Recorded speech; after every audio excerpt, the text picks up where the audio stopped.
Homeless girl saved a dog from the rain. The next day, the dog's owner, a CEO, knocked on her door. The rain poured hard over Beverly Hills, soaking the sidewalks and turning the streets into mirrors of shimmering light. Neon signs from luxury boutiques reflected in the puddles, casting a surreal glow across the pavement. Under the awning of a high-end fashion store, a young woman sat curled tightly, knees against her chest.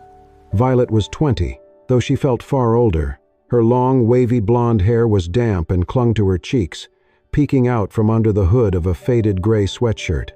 Her backpack, torn and patched with tape, slumped beside her, carrying everything she owned. She had been homeless for over 6 months. Her mother died of cancer when Violet was 17. Her father had vanished long before that. Violet had done everything she could to stay afloat.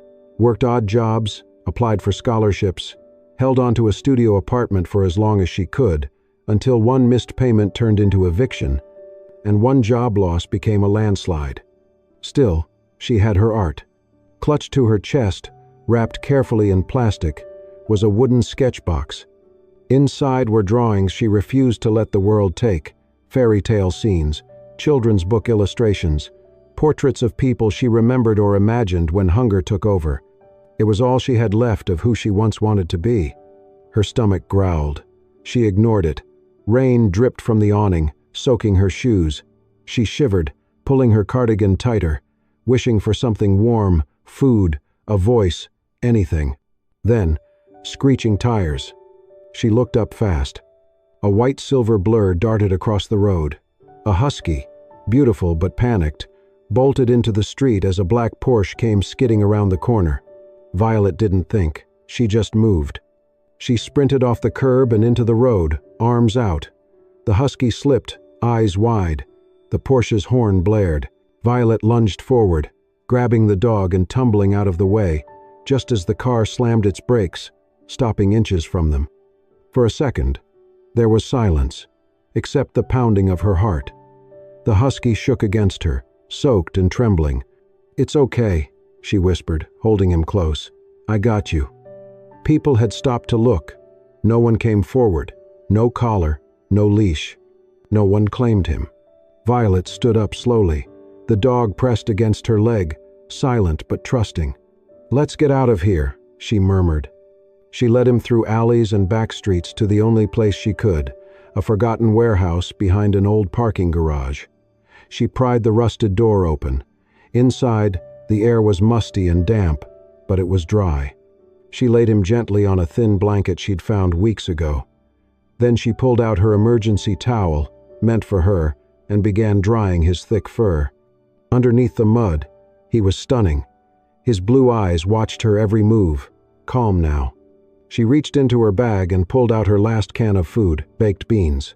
She opened it with her knife, poured it onto the lid, and placed it in front of him. He sniffed, then ate quietly. Violet sat down beside him. Her fingers brushed through his damp fur. "You almost didn't make it, huh?" she whispered. He paused to look at her. "We're kind of the same," she said, "both a little lost." She leaned against the wall. The cold seeped into her bones, so she took off her cardigan and wrapped it around him. Carefully, she tucked the sleeves under his chin. "I'll call you Shadow," she said. Shadow let out a soft breath and curled beside her, his warmth soaked into her skin. The rain kept falling, beating gently on the tin roof above.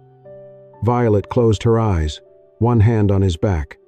And in that dark, forgotten warehouse, a girl who had nothing and a dog with no name shared something rare, a moment of safety. They slept. The next morning, the sound came softly at first, a dull, rhythmic knock against the rusted metal door of the warehouse. Violet stirred on the cold floor, her body stiff from the hard concrete and the night's chill.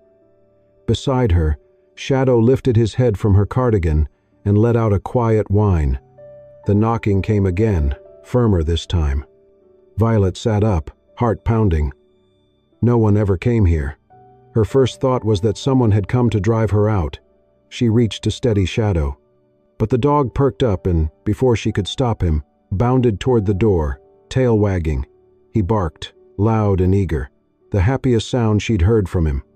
Violet hesitated, brushing dust from her jeans.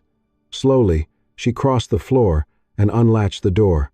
A tall man in a black suit stood outside, rain dripping from the collar of his coat. His tie hung loose, his hair damp, and his eyes, deep brown, searching, widened the instant he saw Shadow. "Shadow," he gasped. The husky yelped and leapt into his arms. The man dropped to his knees, gripping the dog tight, pressing his face into the wet fur as if anchoring himself there. Violet stepped back, blinking in confusion. The whole scene felt unreal. The man finally looked up, breath unsteady. "I've been looking everywhere for him," he said, voice raw. "All night." Shadow wagged his tail, pressed close to the man's leg. "Home." "I found him in the rain," Violet said quietly. "No collar. He almost got hit by a car." The man nodded, still catching his breath. "He slipped his leash yesterday while I was walking with my daughter. We searched all night." He straightened and extended a hand. "I'm Jonathan Hale." Violet only nodded, clutching the edge of her flannel shirt, the cardigan she'd given Shadow still wrapped around him. Jonathan looked around the warehouse, the folded blanket, the empty can on the floor, the old wooden box tucked beneath a cloth. His gaze lingered on the cardigan. "That's yours, isn't it?" Violet didn't answer. He stepped closer, carefully, his voice softer now. "You gave him your food," he said, noticing the open can, "and your jacket." Violet looked down. "He was cold," she murmured, "and scared." Jonathan's expression shifted. Something unguarded flickered behind his tired eyes. Then, quietly, he said, "You didn't just save a dog. You saved a piece of my daughter's heart." Violet looked up, startled by the emotion in his tone. He took a breath. "Shadow was a birthday gift for my daughter, Lori. She just turned 3. Her mother, my wife, passed away recently. Since then, he's been the only thing that makes her smile." Violet's lips parted, but no words came. Jonathan continued softly, "Yesterday, we went for a walk in the park. Lori was laughing, holding the leash, and then Shadow bolted after a squirrel. She cried herself to sleep last night." He looked at Violet, eyes shining faintly with exhaustion and gratitude. "Before bed, she asked me, 'Daddy, do you think someone nice found him?' And I told her, 'I hope so.'" His voice faltered. Violet lowered her gaze. She hadn't expected her small act of kindness, saving a stray in the rain, to carry this kind of weight. Jonathan knelt again, hugging Shadow close, his hand trembling slightly in the dog's fur. When he rose, he looked directly at her. "What's your name?" he asked. "Violet," she said, barely above a whisper. He nodded, his face softening. "Well, Violet," he said, "you are exactly the person I was hoping had found him." For a long moment, neither spoke. Rain pattered gently on the metal roof above them. Shadow's